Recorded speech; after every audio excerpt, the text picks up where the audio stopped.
Upper जिल्हाधिकारी संजय शिंदे यांच्या कोल्हापूरमधील कार्यकाळात झालेल्या पुनर्वसन जमीन वाटप आणि लेआउट मंजुरीतील कथित अनियमिततेची विभागीय आयुक्तांमार्फत सखोल चौकशी करावी अशी मागणी शिवसेना ठाकरे पक्षाच्या वतीनं करण्यात आली। पुनर्वसन विभागातील जमीन वाटप, बेकायदेशीर लेआउट मंजुरी तसेच शासनाच्या महसुलाचे मोठ्या प्रमाणात नुकसान झाल्याचा आरोप यावेळी करण्यात आला। याबाबत आज शिवसेना ठाकरे पक्षाच्या वतीनं गजानन गुरव, निवासी उपजिल्हाधिकारी यांना निवेदन देण्यात आलं। उचगाव, केरली, पाडळी, खदे, पाचगाव आदी भागातील काही जमिनींबाबत फेर तपासणी करून संबंधित आदेश रद्द करावेत आणि दोषींवर फौजदारी कारवाई करावी अशी मागणी शिवसेना ठाकरे पक्षाचे उपनेते संजय पवार यांनी केली।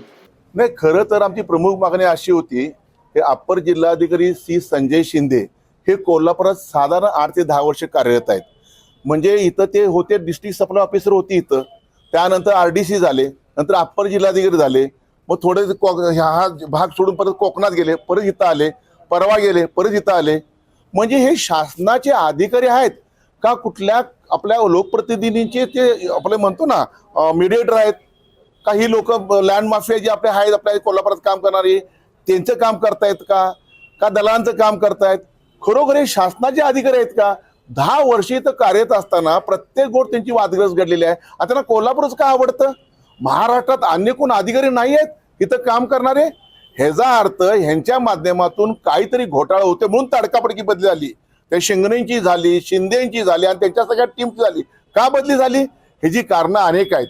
पुनर्वसनाला ज्या जागा आहेत, ज्या बाकी जो जागा वाटप आहे ह्यांच्या कारकिर्दीमध्ये सगळ्या जागा वाटप पुनर्वसन असून दे किंवा ह्यांच्या कारकिर्दीमध्ये जागा वाटप असून सगळ्या जागा वाटपाची कारणं शोधली पाहिजेत। त्याची पुनर्तपासणी विभागीय आयुक्तांच्या माध्यमातून झाली पाहिजे। मोठ्या प्रमाणात महसूल बुडलेला आहे। गांधीनगर प्रकरण 175 उजगावमध्ये जे 84 साली पुनर्वसन होतं, कुणाचं पुनर्वसन? दूधगंगा प्रकल्पाने पुनर्वसन म्हणून हा सही शिक्का मारलेला मला परत आहे। मग बरोबर 33 वर्षात तिथं प्लॉटिंग कसं पडलं? तिथं वेगवेगळ्या लोकांची नावं कशी लागली? हे कोण करतंय? काही ठिकाणी तर सरपंच, काही ठिकाणी ग्रामसेवक यांनी लेआउट मंजूर केले आहेत, तहसीलदारांनी मंजूर केलेले आहेत। मग ADDP कशाला पाहिजे आपल्याला? मग आपला प्राधिकरण कशाला पाहिजे आपल्याला?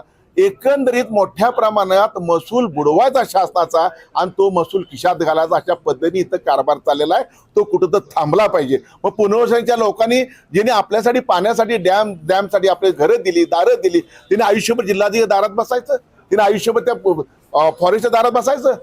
त्यांच्यावर अन्याय करून काही मातबर, काही आमदार, खासदार, मंत्री यांची सुद्धा स्टॅम्प आहेत त्यात पुनर्वसन जागा हडप करण्यात।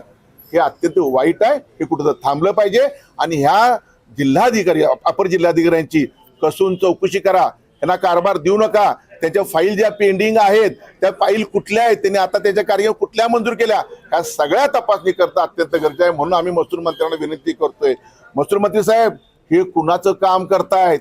हे शासनाचं काम करतायत का इथल्या दलांचं काम करतायत का इथल्या व्हाईट कॉलर माफियाचं काम करतायत, लँड माफियाचं का कुणा लोकप्रतिनिधीचं काम करतायत? हे तपासणं अत्यंत गरजेचं आहे आणि तरच कोल्हापूर आम्हाला न्याय मिळेल। आता असे अधिकारी 10-10 वर्ष इथं राहून आमच्या कोल्हापूरचं नुकसान करतील अशी माझी त्यांना विनंती आहे। 100% अदृश्य शक्ती कार्यरत आहे। ज्यांनी पैसे गुंतवले असतील, मी प्रश्न म्हणजे मला शंका आहे, त्या माणूस जातो येतो तडकाफडकी बदलेले माणूस येतोच कसा इथं? परत कसा येतो इथं? आणि कोण आणतं यांना इथं 15 दिवसांनी 20 दिवसासाठी? मग आमची काय प्रलंबित काम आहेत त्या मंजूर करण्यासाठी आणलेत का? हा विषय मी तर माहिती अधिकारी आमचे काय प्रशासक दिलीप देसाई आहेत, काही गणिंगलेच्या लोक आहेत, ह्या लोकांनी आता ज्या फाईल यांच्या कारकिर्दीत मंजूर झाल्यात ते शोधणं गरजेचं आहे आपल्याला। नाही तर भविष्यामध्ये 5-25 वर्षानं कोल्हापुरात विकासासाठी जागा सुद्धा 1 इंच जागा शिल्लक नाही। हॉकी स्टेडियम जिथं जावं विषय पण इथं ती पुनर्वसन जागाचं काय झालंय? मोती तलाव आमचा केरलीतला किती 24 एकर होता आमचा, 4 एकरवाला आता बाकी कुठे गेला? अहो त्या तलावातनं, शाहूकालीन तलावातनं अन्य लोकांना पाणी मिळतं। तिथे खरोखर त्या तलावातनं अनेक लोकांना इथं सुविधा मिळतात। त्या तलावात आता भुईमुग लावलाय, त्या तलावात आता काय आणि सोयाबीन लावलंय, म्हणजे पीक पाणी लावायचं हळूहळू करून ते लुटायचं काम चाललेलं आहे। आणि त्या पद्धतीने हे सगळ्या जागा वाचवण्याचं काम सन्मान जिल्हाधिकारी करावं, अन्यथा आम्हाला न्यायालयाशिवाय पर्याय।